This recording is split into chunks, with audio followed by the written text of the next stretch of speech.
మనిషి ప్రేమకు హద్దు ఉంది, కానీ దేవుని ప్రేమకు కొలత లేదు.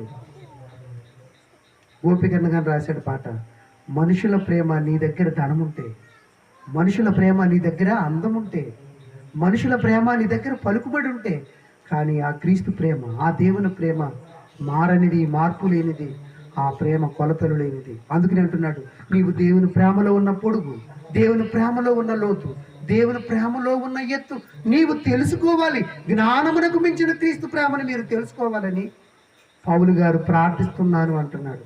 దేవుడు మనల్ని ప్రేమిస్తున్నాడు. మనల్ని ఎంతగా ప్రేమిస్తున్నాడో తెలుసా? అసలు నీవు ఏమై ఉన్నావో నీకు నేర్పిస్తున్నాడు. ఆ ప్రేమకు మనం వెలకట్టగలమా? ఆయన ప్రేమ ఎంత గొప్పదో తెలుసా? అమూల్యమైనది. ఆయన ప్రేమ ఎంత ఉన్నమైనది తెలుసా? నీవు ఏ యోగ్యత లేని నీకు యోగ్యత కల్పించింది. అసలు ఆయన స్థానాన్ని విడిచి ఆయన స్థానంలో ఉండడానికి అర్హతనే కోల్పోయినా మనకు అర్హతనిచ్చింది. ఒక మాట